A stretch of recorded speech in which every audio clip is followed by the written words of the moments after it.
Hello mga cons, alam niyo ba na dito talaga ako nahihirapan isa sa kung sino ang susundin ko, si amo ba or yung lola ko, kasi may mga time talaga na nahihirapan akong mag-balance kung kaninong way ang susundin ko, kung sa amo ko ba or kay lola, lalo sa pagpapaligo ng alaga ko at saka sa pagpapakain, kasi actually dito ang pinaka hands on talaga sa pag-aalaga ng bata is yung lola, pati sa pagluluto, sa pagpapaligo. Pero actually sa pagpapaligo ako naman na. Yun nga lang, may mga way na gusto silang ipagawa sa akin na medyo hindi ko alam kung sino susundin ko. Like for example, yung lola ko, gusto niya na ang way ng pagpapaligo is naka-bathtub at naka-warm water. So, ang mga amo ko naman, gusto nila na naka-shower lang. Pero syempre, warm water yun. Kaya, nung nakita ko ni amo na bakit ko ginamitan ng bathtub, sabi ko, ito kasi yung gusto ng lola. Yun, sabi naman ng amo kong babae, hindi kailangan, no need. Kasi, bakit yan ang gagawin mo? Wala naman ang lola, wala naman siya dito. Parang yung sinasabi niya na, bakit yun ang sinusunod ko, wala naman si lola dito. So, medyo nahihirapan ako kasi, pagka nalaman naman ni lola, tinatanong kasi ni lola kung ginawa ko ba daw yung sinabi niya. So, pag nalaman niya na hindi ko ginawa, baka sabihin niya na, ay, hindi to sumusunod sa akin. Ayoko naman na ma-offend siya sa akin. Eh, hindi ko alam, kasi mabait yung lola ko. Hindi ko alam kung sinong susundin ko. Yung mga amo ko naman sinasabi na, pag wala si lola dito, syempre, yung way nila ang susundin ko.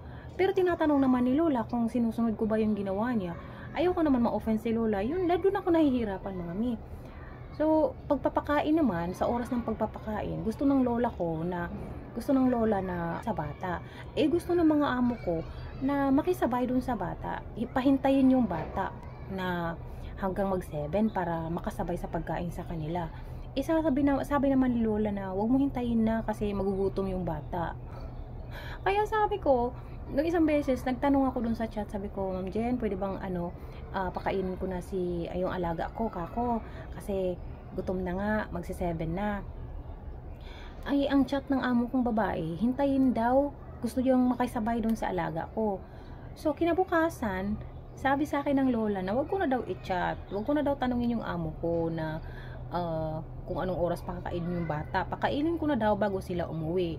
Eh, anong gagawin ko? Gusto nga ng amo ko na makisabay dun sa alaga ko para kumain. Ay, doon ako medyo nahihirapan mga mi. Hindi ko alam kung paano ko gagawa ng paraan. Ayoko rin naman na ma-offend ng lola ko pag nalaman niya na hindi ko sinusunod yung mga bilin niya, yung utos niya. Kasi pumupunta lang ang lola ko dito pagka nagluluto nagpe-prepare ng pagkain ng alaga ko. Kasi yung amo ko naman, pag nalaman naman niya na yun ang ginagawa ko, pag tulad nung isang beses na pinakain ko yung bata na hindi pa siya dumating, sabi niya sa akin, o bakit mo pinakain? Usual, 'di ba sinabi ko na sa iyo na hintayin 'yan bago mo pakainin, hintayin muna ako kasi gusto kong sumabay sa bata. Tapos sabi ko, ito naman ang kasi ang kadalasan na ginagawa mo diyan, 'di ba? Bago ka dumating, pinapakain na ang bata kahit si lola, 'yun naman ang ginagawa ni lola everyday. So, yung isang beses lang talaga na nung kami na lang nung bata ang naiwan. So, hindi ko na siya hinintay. Pinakain ko na yung bata. Ayun, sabi ni ma'am, sabi ko, tapos klinaro ko kay amo. Sabi ko, so pag si lola ang magpakain ng maaga, okay lang. Pag ako, hindi. Sinabi kong gano'n naman. Tapos sabi naman ng amo ko na, oo. Kaya simula noon, hindi na talaga ako nagpapakain sa bata ng maaga. Hinihintay ko na yung amo kong babae unless pag sinabi niya sa akin na pakainin ko na ng maaga yung alaga ko. Kaya pinapakain ko na ng maaga yung alaga ko pag sila yung nagsabi. Pero pag hindi, talagang hinihintay kong mag-7 or umuwi sila bago ko pakainin. Hindi ko na sinusunod si lola pag sinabi niya na wag ko nang hintayin yung mga amo ko bago ko pakainin. Kasi kami naman dito ng amo ko ang magkakasama lagi dito, kaya sila yung sinusunod ko kapag nandito sila. Medyo nahihirapan lang ako sa part kasi pareho naman silang mabait, pareho silang, alam mo yung wala naman akong masabi sa mga ugali nila. Ayoko lang talaga na magkaroon ng conflict ba, yung baka isipin ng isa na hindi ko siya sinusunod, baka isipin ng isa hindi ko siya sinusunod. Ini-explain ko naman kay amo na yun ang gusto ng lola.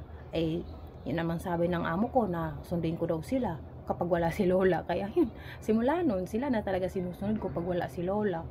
Yan, tas pag nandiyan naman si lola, kung anong ginagawa niya, di hinahayaan ko na lang kasi sasabihin ko naman na si lola naman ang may gusto niya ni. Wala akong magawa, di ba? Kasi amo ko pa rin naman yan. Respetuhin ko pa rin, di ba? So yun lang, medyo nahirapan lang ako sa part na yun. Siguro yung iba, iba yung time, iba yung reason kung bakit sila nahihirapan sa mga lola at saka sa amo nila. Siguro yung ibang lola is alam mo yun, medyo bad side kasi siguro sinisiraan sila or something. Yung lola ko naman hindi. Yung lola ko hindi siya yung tipong ganun. About lang talaga sa pag-aalaga ng bata yung concern namin. Tapos hindi na yan siya nagsusumbong sa mama, sa mga amo ko, kung ano man nakikita niyang mali, ganun. Hindi na yan siya ganun. Hindi tulad ng ibang mga lola dito na talagang problema ng mga kunyang. So, yun lang mga doon lang ako medyo nahirapan. So, I know na hindi lang naman ako ang makaka-relate nito. Alam kong marami tayo. Pero yung akin naman, kahit paano mild lang. Hindi naman ganun ka, alam mo yun, hindi naman siya ganun ka parang kailangan ko talagang problemahin. Medyo lang ako, doon lang ako talaga sa part na sinususundin ko dapat. Yung ayoko ma-offend yung bawat isa. So, yung ibang kunyang natin, ang problema naman nila, yung mga lola nila masungit, sinisiraan sila, ayaw sa kanila. Pero ako kasi at ang lola ko ay magkasundo naman kami, kaya walang problema. Kaya pag nandito yung lola ko, ang ginagawa ko, sinusunod ko talaga siya. Hinahayaan ko siya kung ano yung way niya sa pag-aalaga ng bata. Pag nandito ng mga amo ko, sila naman yung sinusunod ko. Yun lang talaga ang technique ko.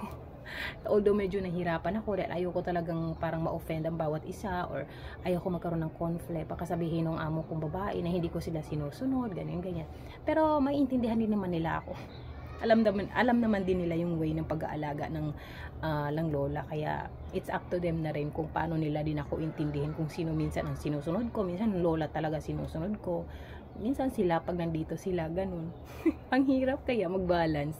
Yung iba naman ang sitwasyon naman nila is nahihirapan sila sa pakikisama ng lola kasi pakialamera, nagsusumbong ng kung ano-ano sa mga amo, yun. So hopefully hindi naman mangyari sa akin yan at wag sanang magbago yung lola ko.